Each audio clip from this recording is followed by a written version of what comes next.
Communist party মার্ক্সবাদীর পতাকা সবার ওপরে, তারপর জাতীয় পতাকা। অর্থাৎ কমিউনিস্ট পার্টির পতাকা এতটাই ইম্পর্টেন্ট দেশের পতাকার চেয়ে। দেশে দাঁড়িয়ে করছি, সে দেশের পতাকাকে অপমান করার অধিকার কোনো কমিউনিস্ট পার্টির সদস্যের বা সভ্যের নেই। এইগুলোও দেখাতে হচ্ছে। যারা পলিটিক্স করেন, যারা নাকি দেশের কথা ভেবে রাতের ঘুম উড়ে গেছে। আমরা এখানে বন্দে মাতারাম গাই না, আমরা এখানে আমাদের গান গাই। আমাদের গান বন্দে মাতারাম নয়। এই শব্দটা তিনি প্রয়োগ করছেন, দূর থেকে শোনা যাচ্ছে।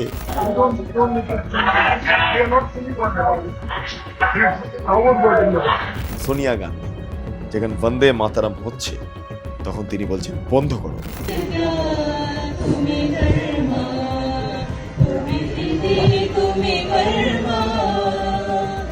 কেউ নিজেদের পার্টির ঝান্ডাকে উপরে তুলে রাখছেন, জাতীয় পতাকাকে নিচে।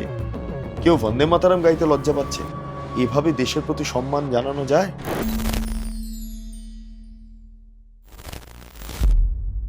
ঈশ্বর গুপ্তের একটা কবিতা রয়েছে। কবিতাটা হলো, দেশের কুকুর ধরি বিদেশের ঠাকুর ফেলি। একটা লাইন। এই লাইনটা 19 শতকে দাঁড়িয়ে, যখন ব্রিটিশ শাসন চলছে আমাদের কলকাতাতে, ভারতবর্ষতে, ঠিক সেই সময় দেখা গেল যে কলকাতার বাবুদের মধ্যে এমন একটা কালচার তৈরি হয়েছে যারা খুব ইউরোপিয়ানস হয়ে গিয়েছেন। ইউরোপিয়ানস, তারা নিজেদের ভারতবাসী বলতেই কার্যত ঘৃণা বোধ করছেন। কথায় কথায় ইংরেজি বাক্য, ইংরেজি শব্দ প্রয়োগ, তারা নিজেদের ইউরোপিয়ানস বলে বিবেচনা করতে পিছপা হচ্ছে না। কিন্তু ভেতো বাঙালি বাবু তারা। তাদেরকে কটাক্ষ করে ঈশ্বরগুপ্ত, প্রখ্যাত সাংবাদিক এবং কবি, তিনি কবিতা লেখেন এবং সেই কবিতার একটি লাইন, দেশের কুকুর ধরি বিদেশে ঠাকুর ফেলি। অর্থাৎ দেশের সংস্কৃতি সে যতটাই খারাপ হোক না কেন, সেটা আমার সংস্কৃতি। আর বিদেশের সংস্কৃতি যতই সুন্দর হোক না কেন, ঈশ্বরের মতো সুন্দর হোক না কেন, সেটাকে আমরা দূরে রাখবো। কারণ দেশ আগে, আমাদের সংস্কৃতি আগে। কিন্তু ভারতের কমিউনিস্ট পার্টি মার্ক্সবাদী, যেটা সিপিআইএম বলে আমরা চিনি, যারা 34 বছর ক্ষমতায় ছিল, যাদের সদর দপ্তর আলিমুদ্দিন, তারাই ভারতবর্ষকে নিজেদের ভাবতে কুণ্ঠাবোধ করছে। এ দেখুন না, স্বাধীনতা দিবস গেল, 15ই আগস্ট, কি দেখলাম? নিমতা উত্তর এরিয়া কমিটির যে সিপিআইএম পার্টি অফিস আছে, তার সামনে জাতীয় পতাকা উত্তোলন করা হয়েছে। খুব ভালো কথা। কমরেডরা আজকাল জাতীয় পতাকা উত্তোলন করছেন, যেটা এক সময় ছিলই না। যাই হোক, কিন্তু সেই জাতীয় পতাকা উত্তোলন হচ্ছে যখন ঠিক সেই সময়টাতেই আমরা দেখতে পাচ্ছি কমিউনিস্ট পার্টি মার্ক্সবাদীর পতাকা সবার ওপরে, তারপর জাতীয় পতাকা।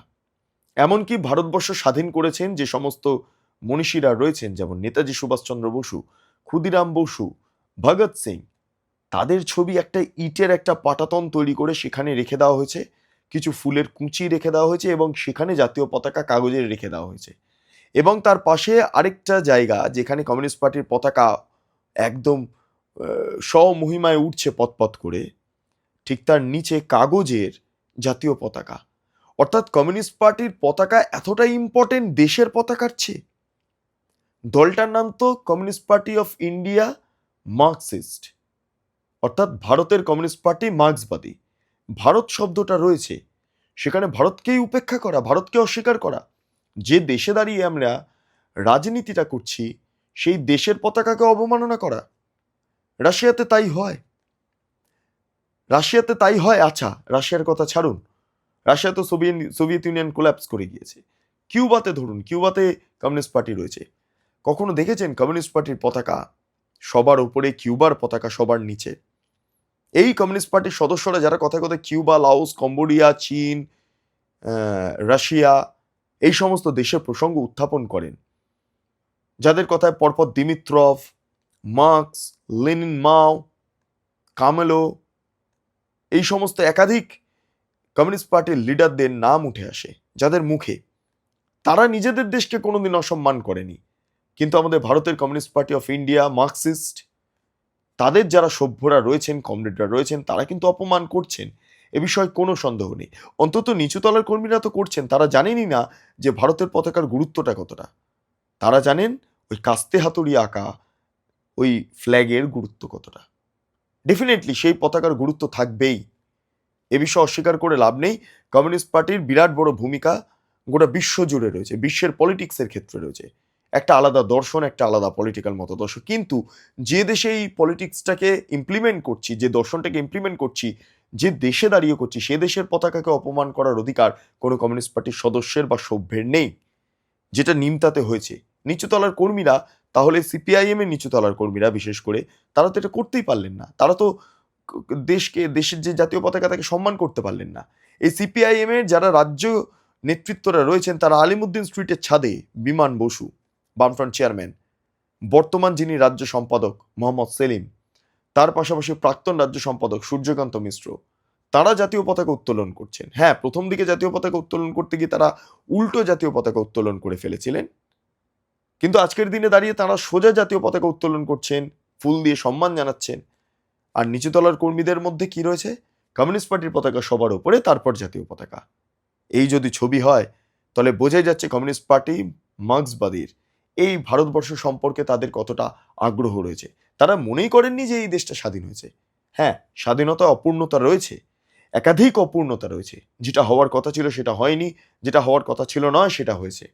দেশ ভাগ হয়েছে, দেশটা টুকরো হয়েছে, দেশে সাম্প্রদায়িক অশান্তির বাতাবরণ তৈরি হয়েছে, দেশটা ভাগ হয়ে গিয়ে দেশ স্বাধীন হয়েছে। এটা মানতে পারিনি আমরা, অনেকেই মানতে পারেননি। একসময় ঋত্বিক ঘটক কমিউনিস্ট পার্টির সদস্য পর্যন্ত ছিলেন, তিনিও পর্যন্ত মানতে পারেননি। বাংলার এপার ওপার, দেশ ভাগ, কিছুই মানতে পারেননি। স্বাভাবিকভাবে না মানাই ঠিক আছে। হ্যাঁ, এই স্বাধীনতার মধ্যে অপূর্ণতা রয়েছে, কিন্তু কিন্তু স্বাধীনতা তো এসেছে, ব্রিটিশ শাসন থেকে তো আমরা মুক্ত হয়েছি। কিন্তু সেই ব্রিটিশ শাসন থেকে মুক্ত হওয়ার পরও ভারতের communist party of India, Marxist বা তৎকালীন সিপিআই, অবিভক্ত কমিউনিস্ট পার্টি, তারা মেনেই নিতে পারেননি এই দেশটা স্বাধীন হয়েছে। তারা তারা এমনটাই ব্যবহার করেন যাতে করে এই বিষয়টা স্পষ্ট হয় যে দেশটা আমার সবচেয়ে খারাপ। এই যে কয়েকদিন আগে যখন এই ভারত পাকিস্তানের একটা সংঘাত শুরু হয়েছিল, তখন দেখেননি কিছু নকশালরা, কমিউনিস্ট পার্টির আরেকটা অংশ নকশালরা, তারা বলেছিলেন কিসের ভারত, কিসের ভারত। কমিউনিস্ট পাকিস্তানের হয়ে সওয়াল করছিলেন। অদ্ভুত লাগে, পাকিস্তানের হয়ে সওয়াল করছেন, ভারতবর্ষে থেকে করছেন। এই হচ্ছে কমিউনিস্ট পার্টির পরিস্থিতি। সেই কারণেই হয়তো আজকে আমাদের এই ছবি দেখতে হচ্ছে, কিন্তু লজ্জা লাগে, সত্যি লজ্জা লাগে। এখানেই শেষ নয়, আরেকটা ঘটনা শুনবেন। এবার একটু কংগ্রেসের প্রসঙ্গে আসি। ভারতের স্বাধীনতার ক্ষেত্রে তো এই দলটার বিরাট বড় ভূমিকা আছে, বলা হয় সো কল্ড ভূমিকা বিরাট বড়। কংগ্রেস না থাকলে দেশ তো স্বাধীনই হতো না, এমন একটা কথা বলা হয়। সেখানে বঙ্কিমচন্দ্র চট্টোপাধ্যায়ের লেখা, যেটা আমরা সবাই মিলে এখন গাই, বন্দে মাতারম, সে বন্দে মাতারম গাইতে গিয়ে কার্যত হিমশিম খেতে হলো মা এবং তার পুত্র সন্তানকে, অর্থাৎ সোনিয়া গান্ধী এবং রাহুল গান্ধীকে। কংগ্রেসের সদর দপ্তর দিল্লিতে, সেখানে খাগড়েও রয়েছেন। তো সেখানে জাতীয় পতাকা উত্তোলন হচ্ছে। যাই হোক, জাতীয় পতাকা উত্তোলন আমরা দেখলাম, ছবিটা দেখলাম। এবার কি হচ্ছে, এবার যেটা দেখলাম সেটা হচ্ছে রাহুল গান্ধী, তিনি হট করে এই বন্দে মাতারম যখন গাওয়া শেষ হলো, তখন তিনি কি করছেন, তিনি তখন সারাউন্ডিং সাউন্ড হয় না, সেই সারাউন্ডিং সাউন্ড আমরা শুনতে পাচ্ছি, এবং তখন বলছেন যে আমরা এখানে বন্দে মাতারম গাই না, আমরা এখানে আমাদের গান গাই, আমাদের গান বন্দে মাতারম নয়। এই শব্দটা তিনি প্রয়োগ করছেন, দূর থেকে শোনা যাচ্ছে, আপনারা ভালো করে শুনুন আগে এইটা।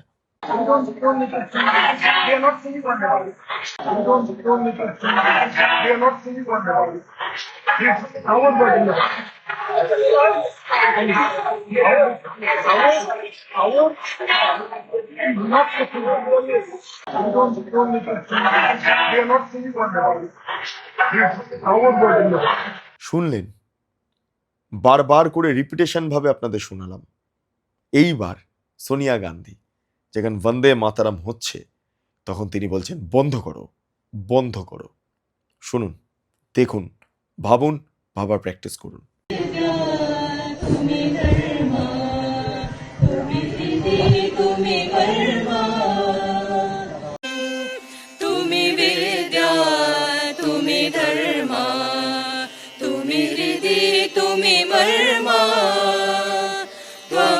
प्राणा शरीरे बाहुते तुमि मा शक्ति।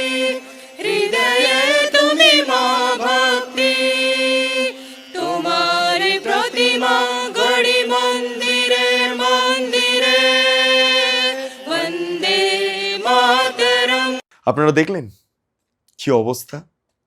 বন্দে মাতরম। একসময় স্বাধীনতা সংগ্রামীরা এই বন্দে মাতরম স্লোগানের মাধ্যমে তারা নিজেদের জীবন উৎসর্গ করেছিলেন এই দেশটার জন্য, এই দেশটার জন্য। সেই বন্দে মাতরম গাইতে গিয়ে আপত্তি পেশ করছেন সোনিয়া গান্ধী। কেন? ইতালির জাতীয় সঙ্গীত গাওয়া হবে?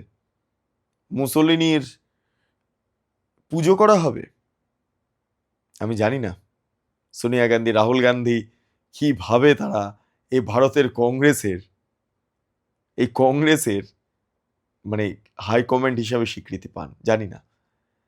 যাদের মধ্যে গান্ধীর রক্ত রয়েছে, যে পরিবারের অভ্যন্তরে গান্ধীর ইনফ্লুয়েন্স রয়েছে, তারা বন্দে মাতরম শুনে তারা আঁতকে উঠছেন, চমকে উঠছেন। অবাক হচ্ছি। আমি জানি না, মানে আমার সিরিয়াসলি আমি বাকরুদ্ধ হয়ে যাচ্ছে, আমার ভাষা হারিয়ে যাচ্ছে। আচ্ছা, এগুলো দেশদ্রোহিতা নয় কি? নয় কি? ভারতের জাতীয় পতাকাকে অবমাননা করা, ফ্ল্যাগের যে কোড রয়েছে সেই ন্যাশনাল ফ্ল্যাগ কোডকে অস্বীকার করা, বন্দে মাতরমকে অস্বীকার করা, কোনোদিন জনগণ মন অধিকে অস্বীকার করা হবে, এই যে এই ন্যারেটিভটা, এই প্রেক্ষাপটটা তৈরি হচ্ছে, এগুলো দেশদ্রোহিতা নয়? আমি জানি না, অনেকেই বলবেন অনেক বিজেপি নেতা আগে বিজেপির পতাকা তুলছে, আগে জাতীয় পতাকা তুলছে, সবটাই ভুল। এইভাবে পতাকাকে অপমান করা যায় না। জাতীয় পতাকার অবমাননা যদি উল্টো জাতীয় পতাকা তোলা হয়, কোনো বিজেপি নেতাও করেন, তারা রাষ্ট্রবাদী বলে থাকেন, এমন ঘটনা ঘটেছে পশ্চিমবঙ্গে। এক বিধায়ক, তিনি এনএসজি ছিলেন নাকি, উল্টো পতাকা তোলা হচ্ছে। মানাই যায় না, এ সমস্ত দৃশ্য মানাই যায় না। কিন্তু সবচেয়ে ভয়ঙ্কর বিষয়, এগুলোকে অস্বীকার করা, ফ্ল্যাগ কোডকে না মানা, এগুলো দেশদ্রোহিতা নয় কি? এই ঘটনাগুলোকে কিভাবে আমরা মানে বিতর্কে তুলে আনবো, আপনাদের সামনে তুলে আনবো? মানে আমি নিজেও এটা তুলছি, আমার নিজেরই কেমন একটা আপত্তি পেশ করছি যে এইগুলোও দেখাতে হচ্ছে। যারা পলিটিক্স করেন, যারা নাকি দেশের কথা ভেবে রাতের ঘুম উড়ে গেছে, কেউ নিজেদের পার্টির ঝান্ডাকে উপরে তুলে রাখছেন, জাতীয় পতাকাকে নিচে, কেউ বন্দে মাতরম গাইতে লজ্জা পাচ্ছেন, কেউ জাতীয় পতাকা উল্টো তুলছেন, উল্টো উত্তোলন করছেন। এভাবে দেশের প্রতি সম্মান জানানো যায়? অন্তত আমার জানা নেই। আপনাদের কি মতামত অবশ্যই আপনারা কমেন্ট সেকশনে জানান। আপনারা এতক্ষণ ধরে দেখছিলেন বেঙ্গল লিবার্টি। চ্যানেলটা অবশ্যই ভালো লাগলে লাইক করুন, সাবস্ক্রাইব করুন, শেয়ার করুন, বেল আইকন ক্লিক করুন, www.bengalliberty.com, সেখানে ক্লিক করুন। সমস্ত খবর আপনাদের জন্য সাজানো রয়েছে। পাশাপাশি আরও দুটি YouTube channel, Bengal liberty live, Bengal liberty news, সংশ্লিষ্ট দুটি ইউটিউব চ্যানেলে আপনারা প্রবেশ করুন, লাইক করুন, সাবস্ক্রাইব করুন, শেয়ার করুন, বেল আইকন ক্লিক করুন। 3টি social media handle Bengal liberty, Facebook, Instagram, x handle, সেখানে প্রবেশ করুন, ভাবুন, ভাবা প্র্যাকটিস করুন, স্বাধীন কাঁচিন এবং গেরিলা সাংবাদিকতার পাশে দাঁড়ান। অসংখ্য ধন্যবাদ।